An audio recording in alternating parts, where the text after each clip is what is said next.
बेवफा बीवी, प्रेमिका की हिंदी। राजेंद्र काफी गरीबी में दिन गुजार रहा था। सारे दिन मेहनत मजदूरी करके जो कुछ उसे मिलता था उससे सिर्फ उसके परिवार का खर्च ही पूरा हो पाता था। एक तरफ तो राजेंद्र को चारों ओर से गरीबी की चादर ने लपेट रखा था, ऊपर से उसके यहाँ 4 बेटियां पैदा हो गई थीं।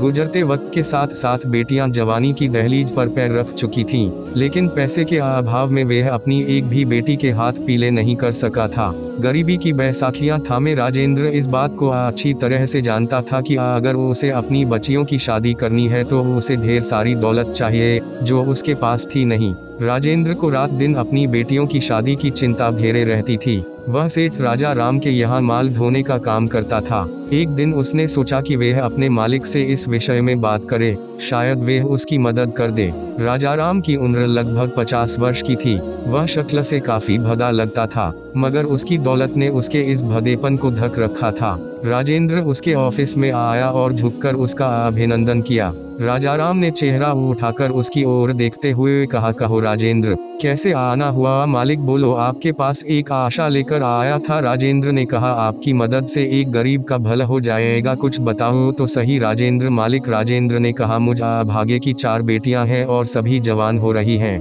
यदि आप मुझे कुछ रुपया एडवांस दिला दें तो मैं अपनी एक बेटी के हाथ पीले कर दूं। वह धन आप मेरी तनख्वाह से काट लीजिएगा। राजा राम कुछ पलों तक सोचता रहा, फिर बोला, राजेंद्र जी मालिक बैठो। राजेंद्र डरता हुआ सा सामने पड़ी कुर्सियों में से एक पर बैठ गया। राजा राम ने अपने सामने रखे इंटरकॉम का एक बटन दबाया और कहा, 2 चाय भिजवा दो। राजा राम के इस रूप को देखकर राजेंद्र मन ही मन बौखला गया। उसकी समझ में नहीं आया कि यह सब क्या है, वह उसके लिए चाय क्यों मंगवा रहा है। बात राजेंद्र की समझ में नहीं आई, क्योंकि उसने सुन रखा था कि राजा राम अपने सामने किसी को बैठाना भी पसंद नहीं करता। फिर उसे बैठने के लिए क्यों कहा, क्यों उसके लिए चाय मंगवा रहा है? ऐसे ही ढेर सारे सवालों का तूफान उसे मथने लगा। वह विचारों में खोया हुआ था। तभी एक नौकर एक सुंदर सी केतली में चाय रखकर चला गया। पास ही 2 कप रख गया था। सेठ राजा राम ने अपने हाथों से चाय बनाई, एक कप राजेंद्र की ओर बढ़ाया। लो राजेंद्र, चाय पियो। मालिक राजेंद्र ने कहा, मैं भला आपके सामने चाय कैसे पी सकता हूँ?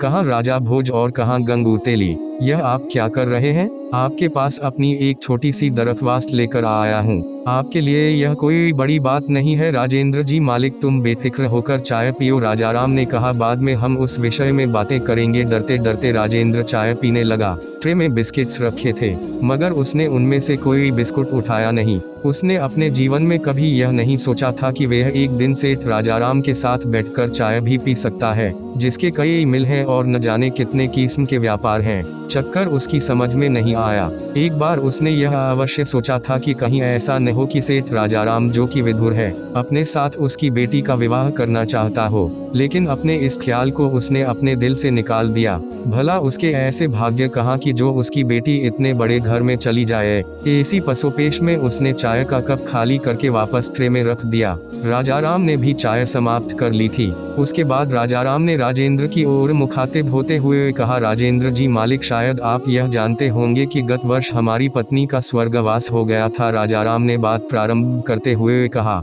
जी मैं जानता हूँ राजेंद्र जी। राजा राम ने कहा, हमारे पास बेपनाह दौलत है लेकिन कोई वारिस नहीं है, बस एक हमारा छोटा भाई है। जब तक इस धन का उपभोग करने वाला कोई न हो तब तक यह सब बेकार है। जी मैं यह जानता हूँ, आप अपनी बेटी से जाकर बात कीजिए। राजा राम ने कहा, यदि वो हमारे घर की लक्ष्मी बनना कबूल करे तो हमें प्रसन्नता होगी। और हाँ, आप एक बात भली भांति समझ लें कि आप पर किसी भी किस्म का कोई दबाव नहीं है। अगर वो स्वेच्छा से इस बात को स्वीकार करेगी तो हम आपको इतना धन देंगे कि न केवल आपकी हालत सुधर जाएगी बल्कि आप अपनी बाकी की 3 बेटियों का विवाह भी बड़ी शान से कर सकेंगे। जब जी राजेंद्र हथलाता हुआ बोला, अब आप आराम से घर जाइए और अपने बच्चों से बातें कीजिए। यदि हमारी बात उन्हें ठीक लगे तो आप सुबह घर पर आ जाइए, बाकी बातें वहीं होगी जी। और राजेंद्र वहां से उठकर चला गया। उसके चले जाने के बाद राजा राम अपने ऑफिस कार्य में लग गया। राजेंद्र प्रसन्नता से चलता हुआ अपने घर पर आया।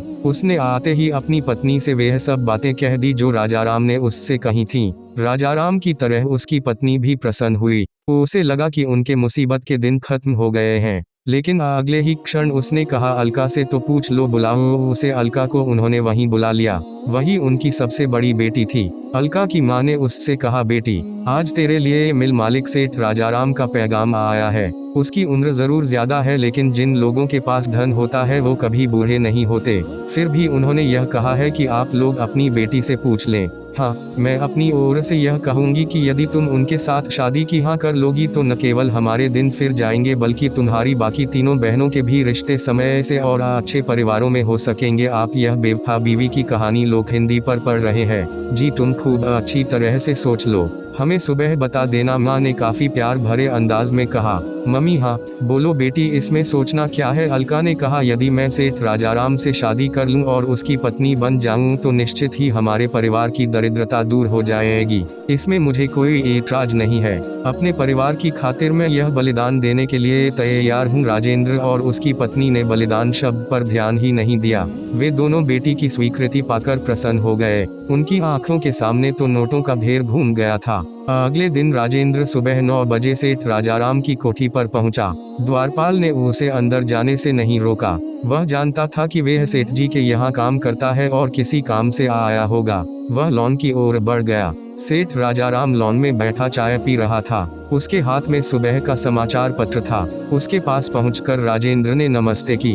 उसकी नमस्ते का उत्तर देते हुए राजाराम ने उसे सामने पड़ी कुर्सी पर बैठने का संकेत किया। राजेंद्र सामने बैठ गया। सेठ राजाराम के पास उसका छोटा भाई विनय बैठा हुआ था। उम्र यही होगी 17-18 वर्ष। बेहद खूबसूरत नौजवान, गठीला व कसरती। राजाराम ने विनय से चाय बनाने को कहा। विनय ने चीनी दूध प्याले में डालकर चाय की पत्ती के ऊपर से पानी डाल दिया और प्याले में चम्मच लगाकर प्याला उसकी ओर बढ़ा दिया। राजेंद्र चाय पीने लगा। राजाराम ने कुछ देर बाद समाचार पत्र एक ओर रख दिया और फिर उसकी ओर मुखातिब होते हुए कहा, कहिए आपको क्या विचार है जी, हम तैयार हैं। राजेंद्र ने कहा, हमने स्वयं अलका से पूछ लिया है, उसे भी कोई ऐतराज नहीं है। गुड। जब राजेंद्र ने चाय समाप्त कर ली तो राजाराम राजेंद्र को अपने साथ लेकर अंदर गया। अंदर आकर उसने राजेंद्र को 2 लाख रुपए दिए और ढेर सारा जेवर दिया और साथ ही यह भी कहा, आप तैयारी कीजिए और आज से ही आप हमारी दूसरी कोठी में चले जाइएगा,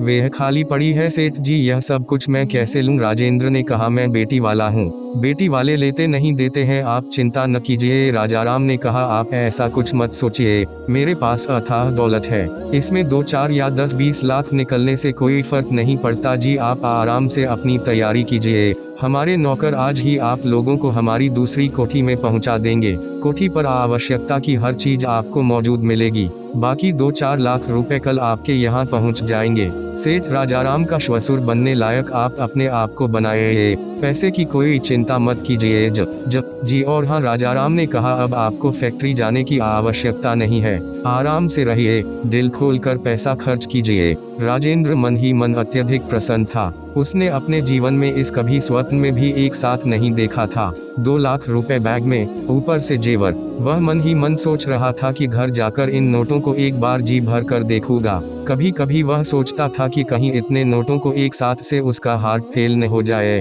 वह अपने आप को संभालने का प्रयास कर रहा था। बाहर आकर राजाराम ने ड्राइवर से कहा, ड्राइवर इन्हें इनके घर ले जाओ और वहां से इनके परिवार को सामान सहित हमारे दूसरे बंगले पर पहुंचा देना तथा वहीं पर इनकी सेवा में रहना, जो आज्ञा सेठ जी। तब राजेंद्र के दिल की धड़कनें बढ़ती चली जा रही थीं।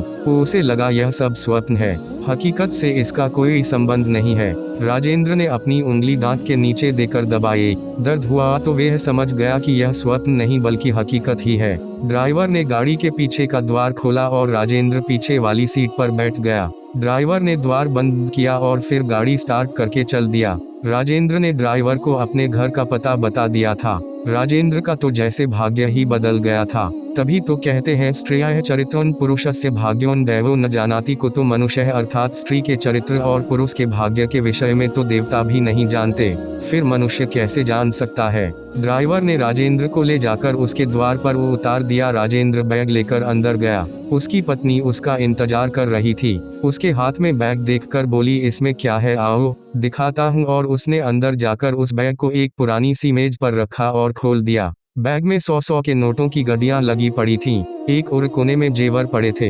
ये सब क्या है? अलका के पापा, यह सब हमारा है। अलका की मां राजेंद्र ने कहा। सेठ जी ने कहा है कि तुम लोग शादी की तैयारी करो, कल और पैसा मिल जाएगा। सेठ जी ने रहने के लिए अपनी एक कोठी भी दे दी है। आप सच कह रहे हैं अलका के पापा? उसने गदगद कंठ से पूछा। हाँ, अलका की मां राजेंद्र की आवाज खुशी की वजह से कांप रही था। राजेंद्र की पत्नी उन नोटों के बंडलों को काफी देर तक इस तरह से देखती रही जैसे फिर नोटों का यह ढेर उसे कभी दिखाई ही नहीं देगा। तभी ड्राइवर ने अंदर आकर कहा, आप लोग बंगले पर चलिए। सेठ जी ने कहलवाया है कि जो वहां ले जाने लायक आवश्यक सामान होगा वहां पहुंच जाएगा। अच्छा भाई, अलका की मां जी, इनसे कहो कि तैयार हो जाएं। राजेंद्र ने कहा, हम लोग बंगले पर चलेंगे क्या? अब हम उस बंगले में ही रहेंगे? हाँ भाई। और तब राजेंद्र की पत्नी ने अपनी चारों जवान बेटियों को तैयार होने के लिए कह दिया। वे सब तैयार होकर गाड़ी में आ बैठे। खुदा जब देता है छप्पर फाड़ कर देता है, और राजेंद्र के साथ ऐसा ही हुआ था।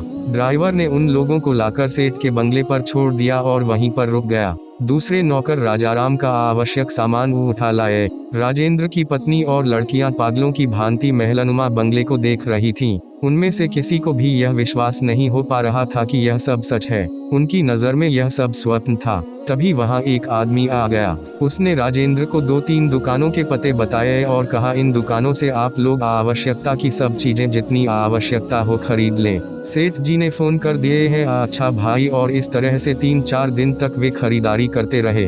कल तक जो राजेंद्र मामूली मजदूर था जिसे कोई जानता तक नहीं था, आज सेठ राजेंद्र कहलाने लगा था। उन सबके ठाठ निराले थे। उसकी बेटियां सजी धजी परियां सी लगने लगी थीं। खूबसूरत तो वे थी ही, दौलत आ जाने पर सोने पर सुहागा वाली कहावत चरितार्थ हो गई थी। शादी की तैयारियां शुरू हो गईं। कोठी को दुल्हन की तरह सजाया जाने लगा और फिर बड़ी धूमधाम के साथ 1 माह बाद अलका और राजाराम की शादी हो गई। अलका दुल्हन बनकर उस बंगले में आ गई। सेठ राजाराम के बंगले पर अलका का भव्य स्वागत हुआ। वह अपने कमरे में चली गई। फूलों से सुहाग सेज सजाई गई थी। रात्रि में अलका अपनी सुहाग सेज पर आकर बैठ गई। कुछ ही देर के बाद सेठ राजाराम भी आ गया, और वही हुआ जो सुहाग रात में होता है। अलका ने अपने परिवार की खुशियों के लिए सेठ राजाराम से विवाह करने पत्र के समान की हाँ कर ली थी, लेकिन इस शादी से वह मानसिक तौर पर जरा भी प्रसन्न नहीं थी। उसने तो केवल अपने परिवार की खातिर कुर्बानी दी थी।